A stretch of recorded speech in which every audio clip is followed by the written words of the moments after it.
Hello everyone, welcome to my channel Ease Learning. This is Monica and today I will discuss about intelligence and personality theories.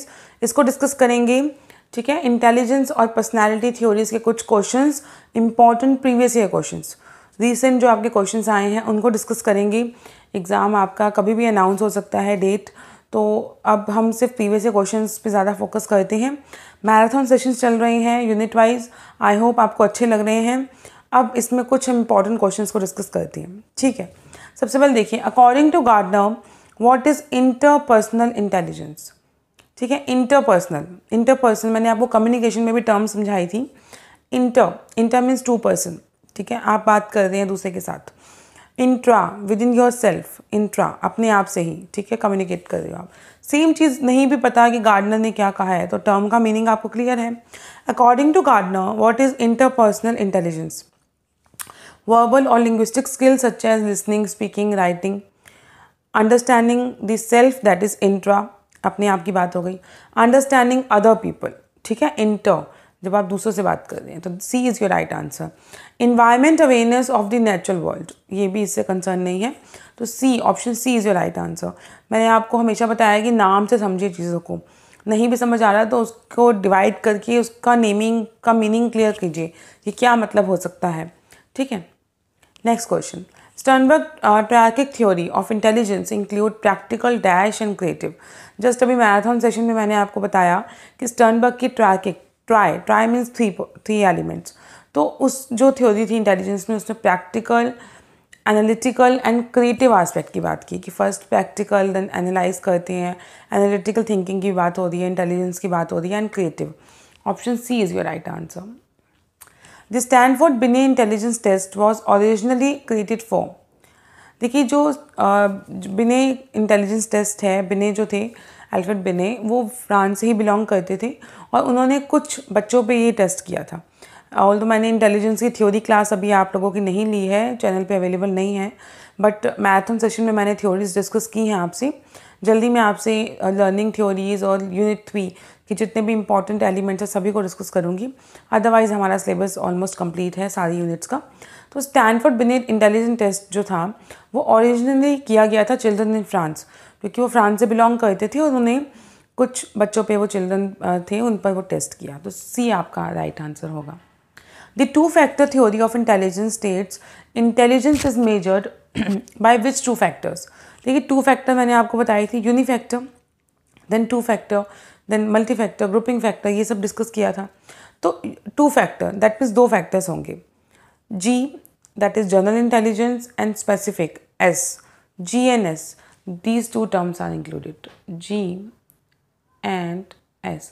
Ji is for general intelligence and S is for specific intelligence. हर किसी में specific ability होती है, तो general intelligence की भी बात की और स्पेसिफिक की भी बात की, ठीक है। तो ऑप्शन सी आपका राइट आंसर होगा। General intelligence, problem solving and specific ability जो कुछ भी हो सकती है, वर्बल, मैथ स्किल्स, एनीथिंग, ठीक है। Two factor theory of intelligence. Intelligence is measured using a standardised test. Intelligence को हमने मेजर किया, जो स्टैंडर्डाइज्ड टेस्ट बनाया, IQ टेस्ट बनाए, तो उसको किसने किया था। देखो IQ टर्म जो थी, अभी क्वेश्चन भी आएगा आगे, वो स्टर्न ने दी थी। और अगर टेस्ट की बात करें तो इंटेलिजेंस को मेजर करने के लिए एक स्टैंडर्डाइज्ड टेस्ट बनाया था बिने ने, Alfred Binet. Option A is your right answer. The dash complex is to girls as dash complex is to for boys. देखो हमने जो सिगमंड फ्रॉइड कौन हो गए, साइको एनालिटिकल, ठीक है, थ्योरी दी थी उन्होंने।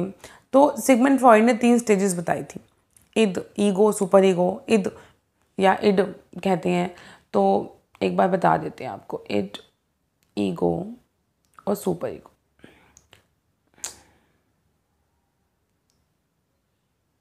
ईगो एंड सुपर ईगो, ठीक है।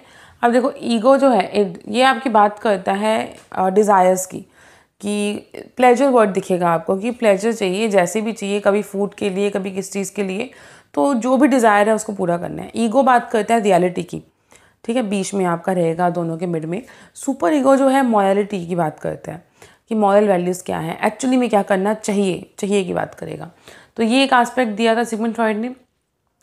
एक आपका एस्पेक्ट दिया था, जो स्टेजेस दी थी आपकी ऑरल स्टेज, ठीक है। देन आपकी एनल स्टेज 5 स्टेजेस दी थी, phallic stage, then we have the latency and genital, ठीक है। अब यहाँ पे क्योंकि टच है ये और प्रॉपर लिखा नहीं जा रहा है इसमें प्रॉपर, तो उन्होंने बताया था एक स्टेज में, फैलिक स्टेज में, जब जो जेंडर की बात करें अगर हम, जैसे कि अगर बॉय है तो वो मदर की तरफ इंट्रैक्ट हो जाते हैं ज़्यादा, और जो गर्ल्स हैं वो फादर की तरफ। बाकी इसको बहुत क्रिटिसाइज़ भी किया गया था सिगमंड फ्रॉइड की इस कंसेप्ट को। तो उन कंसेप्ट्स के नाम दे दिए गए थे, the dash complex is to girls and dash is for to boys. तो A option, Electra for girls and Oedipus for boys, ठीक है। Option A is your right answer. Allport believe that trait could be organised into 3 levels. Allport की theory मैंने आपको करवा दी है, ठीक है। उन्होंने क्या कहा था कि आपके 3 टाइप के ट्रेड्स हैं। ट्रेड्स मतलब योर कैरेक्टरिस्टिक्स, जो आपके बिहेवियर को बताएंगे। Cardinal, your most important trade, जो आपकी पूरी पर्सनैलिटी को बताते हैं। सेंट्रल, जिसमें हम कॉमन ट्रेड्स की बात करते हैं। Secondary, based on situations, CCS करके हमने किया था। तो ये 3 ट्रेड्स थे। Option D is your right answer. Cardinal की एक पर्सन की पूरी पर्सनैलिटी जिन ट्रेड्स के आसपास होती है, कि कोई बहुत काइंड नेचर का है, कोई बहुत ही कंजूस है, कोई कैसा है, तो कार्डिनल ट्रेड्स जो आपके इंपॉर्टेंट ट्रेड्स होंगे। सेंट्रल या कॉमन ट्रेड जो हम सब में रहते हैं। सेकेंडरी होते हैं सिचुएशन बेस्ड, सिचुएशन पे ही निकलते हैं और तभी पता लगती है। तो option D is your right answer. जिन्होंने वीडियो लेक्चर नहीं देखा है तो प्लीज़ पर्सनैलिटी थ्योरीज का लेक्चर देख लीजिए और अच्छे से अंडरस्टैंडिंग हो जाएगी। According to Freud, libidinal energy is present form. देखो, इन्होंने जो फ्रॉइड थे, इन्होंने लिबिडल एनर्जी की बात की, दैट मीन्स सेक्शुअल डिज़ायर, तो वो उन्होंने बात की थी बाय बर्थ, ऑरल स्टेज से स्टार्ट कर दी थी उन्होंने, ठीक है। तो B is your right answer, क्योंकि इन्होंने oral, anal, phallic, then latency, then genital, ये सारी स्टेजेस दी। इन सारे स्टेजेस में बताया कि इनके अकॉर्डिंग सेक्शुअल डिज़ायर जो थी वो स्टार्टिंग फ्रॉम द बर्थ ही प्रेजेंट हो जाती थी। तो B option is your right answer. Ideas, thoughts, or memories of which we are not immediately aware, but which we can think about the reasonably little efforts are said to be Freud to be stored in a dash level of awareness. देखो ये एक समझते हैं, बहुत easy तरीके से समझेंगे। देखो, फ्रॉड ने जो हमारे सिगमंड फ्रॉइड थे, इन्होंने बात की conscious, then we have unconscious and subconscious. जो एक्चुअली में सबकॉन्शियस टर्म है ना, वो फ्रॉइड ने नहीं दी थी, बाद में डेवलप की, उसको नाम दिया था pre conscious. Conscious means awareness, unconscious means not aware. सब कॉन्शियस में आप करेंगे, इन दोनों के मिड का पार्ट आ गया कि लिटिल अवेयरनेस कह लीजिए या लिटिल एफर्ट लगेगा, ठीक है। तो कॉन्शियस जिसमें आप अवेयर हैं, आप कॉन्शियस हैं, अभी क्लास ले रहे हैं, समझ रहे हैं, सब कुछ आप समझ रहे हैं अच्छे से। अनकॉन्शियस जिसमें आप अवेयर नहीं है, नॉट अवेयर। सब कॉन्शियस के बीच में एक टर्म आती है आपकी प्री कॉन्शियस, क्योंकि सिगमंड जो फ्रॉइड थे, इन्होंने प्री कॉन्शियस टर्म यूज़ की थी, लेटर उस टर्म को सबकॉन्शियस नाम दिया गया। आइसबर्ग के अकॉर्डिंग भी समझाएंगे, जो ऊपर वाली टर्म है that is visible is conscious. जो आपको एक शेडो दिखता है, कभी हम आइसबर्ग देखते हैं तो शेडो दिखता है, जो दैट इज़ जिसमें आप कहेंगे कि हमें मिरर इमेज दिख रही होती है, that is subconscious and pre conscious, ठीक है। और जो लास्ट में होती है दैट इज़ अनकॉन्शियस। तो इन टर्म्स में क्या है कि जो सिगमंड फ्रॉइड ने टर्म यूज़ की थी कि आप लिटिल एफर्ट से आपने आइडियाज़ और थॉट्स और मेमोरीज़ की बात कर रहे हैं, आपको एकदम नहीं याद आ रहा लेकिन आपने थोड़ा सा एफर्ट दिया, तो सिगमंड फ्रॉइड ने जो टर्म दी थी that is pre conscious. Later on इसका नाम रख दिया गया सबकॉन्शियस, ठीक है। प्री पहले मतलब लिटिल एफर्ट, सबकॉन्शियस का भी यही मीनिंग होता है, लेकिन सिगमंड फ्रॉइड की जो टर्म थी गिवन, जो इन्होंने अपने आप टर्म दी थी दैट इज़ प्री कॉन्शियस, उसको बाद में डेवलप करके सबकॉन्शियस कर दिया गया। तो इस ऑप्शन क्वेश्चन का राइट आंसर होगा प्री कॉन्शियस। और अगर ऑप्शन में प्री कॉन्शियस नहीं है then go for the subconscious. Conscious awareness, unconscious not aware, और सबकॉन्शियस हैव लिटिल एफर्ट, कि आप लिटिल एफर्ट डालेंगे उसमें। द एस्पेक्ट और structure of one personality that is most responsible for feelings of guilt और blame. आ गया वापस वही कंसेप्ट, इड योर मतलब प्लेजर, ईद में हमारी बहुत इच्छाएं होती हैं, हमें मन करता है हम ये भी करा लें वो भी करा लें, लेकिन फिर हमें ईगो में जाते हैं तो पता लगता है कि पॉसिबल नहीं है। सुपर ईगो हमें होना क्या चाहिए, मॉरल वैल्यूज़ की बात करता है। ईद में बहुत जितनी भी आपकी इच्छाएं आप याद रख लीजिए, सब कुछ ही करने का मन कर रहा है ना, तो ईड ID दैट मीन्स जिसमें कहीं से सिर्फ प्लेजर की बात कर रहे हैं, कहीं से गिल्ट और वैसी फीलिंग नहीं है। ठीक है। लिबिडो बिल्कुल अलग कंसेप्ट है, जो 5 स्टेजेस में सेक्शुअल डिज़ायर की बात की गई है, अलग है। सुपर ईगो मोरल वैल्यूज़, तो हमें गिल्ट होता है कि क्यों कर लिया।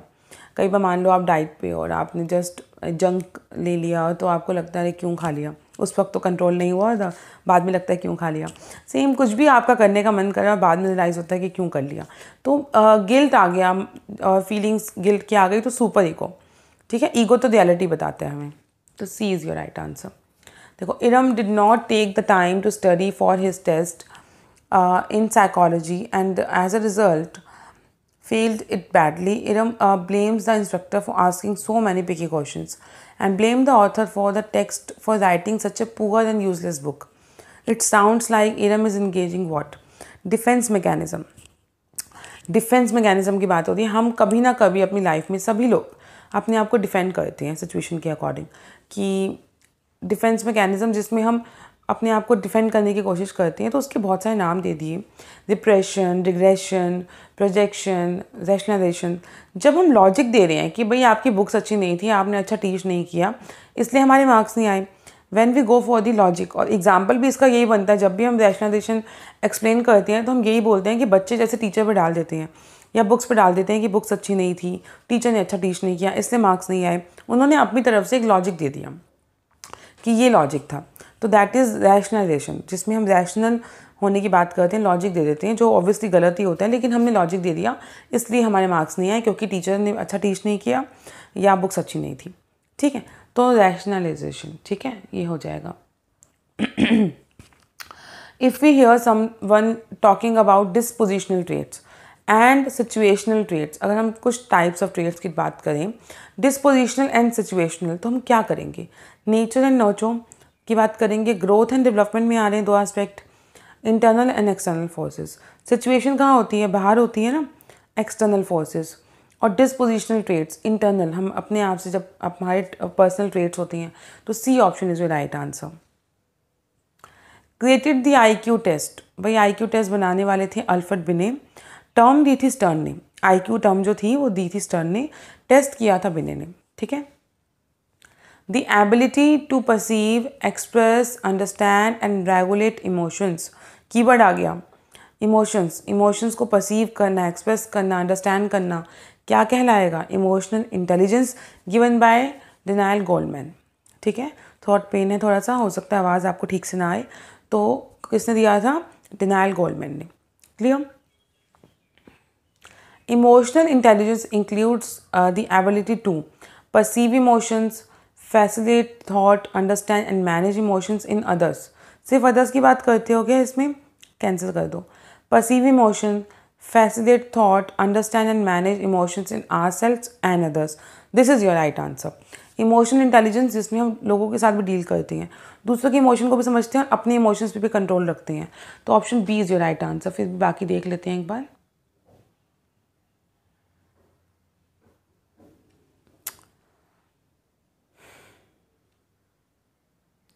Okay, C perceive emotion, facilitate thoughts, understand and manage emotion in our self. Our self की बात है। Facilitate thoughts and manage emotion in our self and others. But B option में क्या है? Perceive emotion, thoughts, understand and manage. D option भी our self and others है, but complete नहीं है, तो B is your right answer. Features of decision making include dash dash and dash. Decision making general question है। Goal oriented situation and non परस्पेसिव।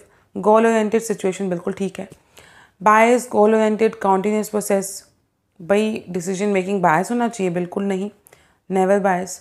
Continuous process, rigid. Rigid आपका feature नहीं है, ये आपकी दिक्कत है कि आप रिजिड हैं, कैंसिल कर दो। गोल oriented, continuous process and situation is your right answer. Decision making में एक गोल होना चाहिए, कॉन्टिन्यूस प्रोसेस होती है जिसको देखकर हम लेते हैं, और बेस्ड ऑन सिचुएशंस। आपका option D is right answer. Traits are defined as, traits क्या होती हैं? बहुत बार बात की है ट्रेट्स की, क्वालिटीज़ जो आपके बिहेवियर में चेंज लाती हैं, या करेक्टरिस्टिक्स, फिजिकल करेक्टरिस्टिक्स नहीं, relatively enduring characteristics that influence our behaviour across many situations, yes. Unconscious tendency, बिल्कुल नहीं। परमानेंट पर्सनैलिटी ट्रेट्स, परमानेंट कुछ नहीं होता, तो option B is your right answer. पूरा रीड करने की भी कई बार रिक्वायरमेंट नहीं होती, आप बहुत ईजिली जितना कंसेप्ट और कीवर्ड्स क्लियर है आपके माइंड में उतनी जल्दी आप आंसर करेंगे। जितने आपके माइंड में कीवर्ड्स क्लियर है उतनी जल्दी आप आंसर कर पाते हैं चीज़ों को। Dash are the basic biological units that transmit characteristics from one generation to next. हम जीन्स, हमारे जो जीन्स हैं वो ट्रांसमिट होते हैं, बायोलॉजिकल यूनिट है जो एक जनरेशन से दूसरी जनरेशन हम ट्रांसफ़र करते हैं। According to Freud the id id is the dash principle as the ego is dash, यहाँ पे डैश आएगा, ठीक है, to the principle. Aggressive sexual, id जो थी अग्रेसिव थी भी, लेकिन हमारी ईगो सेक्सुअल नहीं थी, option A is cancel. Sexual and aggressive cancel. Pleasure थी, मैंने आपको बताया था कीवर्ड प्लेजर, और ईगो में keyword reality, C option is the right answer. Which statement is true regarding Stanford Binet IQ test? It is point scale, points are given for correct responses, items are graded, mental age scale. Stanford Binet ने क्या दिया था? Mental age divide by chronical age into 100, तो mental age scale दिया था। Items are grouped in the terms of mental age, हम उन्हें mental as में ग्रुपिंग किया था हमने, ठीक है। तो ये आपका लास्ट क्वेश्चन था, option C is your right answer. एक बार छोटी सी रिवीजन ले लें अगर, वैसे तो आप लोगों को आई होप क्लियर हो गया होगा। बहुत इजी है, चीज़ों के नोट्स बनाएंगे, कीवर्ड्स लिखेंगे तब हो पाएगा। गार्डनर ने इंटरपर्सनल, हमें नहीं पता गार्डनर कौन है, चलो नहीं आता, गार्डनर के बारे में कोई आइडिया नहीं है। इंटरपर्सनल तो पता है, तो अंडरस्टैंडिंग विद अदर्स, ठीक है। स्टर्नबर्ग ट्रैकिंग थ्योरी पता है, practical, analytical and creative. Stanford Binet test was originally created for children in France, he also belong with France, ठीक है, फ्रांस से बिलोंग करते थे। The two-factor theory of intelligence states intelligence measured by two factors, G and S. Option C is the right answer. Intelligence is measured using standardized test. Binay. The Dash complex, Electra and Oedipus. ठीक है, आपकी एक class लेंगे Sigmund Freud की जिसमें और understanding हो जाएगी आपको। अल्फ्रेड ने दिया था कार्डिनल, सेंट्रल, सेकेंडरी। एक क्वेश्चन आएगा ही आएगा पर्सनैलिटी थ्योरी से, इंटेलिजेंस से ज़्यादा भी आ सकते हैं, और बाय बर्थ ही होती है ये liberal energy. Idea, thoughts and memories which are not immediately aware, pre-conscious. Pre-conscious option ना हो तो subconscious. The aspect or structure of one's personality that is most responsible feeling of guilt. Guilt आती है super ego में। Ego तो reality की बात करता है और इड प्लेजर की बात करता है। इडम जो थे उन्होंने ब्लेम किया टीचर को बुक्स के लिए, तो रैशनलाइजेशन डिफेंस मैकेनिज्म यूज़ किया। ओके, देन ये आपका जनरल क्वेश्चन था, internal forces and external forces. IQ test given by Binet, ability to perceive, express, understand, regulate emotion, definition हो गई emotion intelligence given bye denial Goldman. साथ साथ याद करते रहो किस किसने दिया था, जिसमें अपने इमोशंस भी देखेंगे और दूसरों के भी देखेंगे, तो बी ऑप्शन आपका right answer. Goal oriented, continuous and situational, ठीक है, एलिमिनेट करके किया करो। ट्रेट्स आपकी ऐसी चीज़ें करेक्टरिस्टिक्स होती हैं जो आपके बिहेवियर में एक सिचुएशन में इफेक्ट डालती हैं। Then the basic biological unit आपका जीन्स। अकॉर्डिंग टू फ्रॉइड हमारी जो इड है वो प्लेजर की बात करती है, and the ego is for reality, and super ego is for moral values. And for Binet test जिसमें मेंटल एज स्केल की बात की गई थी, ठीक है। आई होप आपको वीडियो अच्छी लगी होगी। लाइक, शेयर, कमेंट, ठीक है, do like, share and comment on video. Thank you.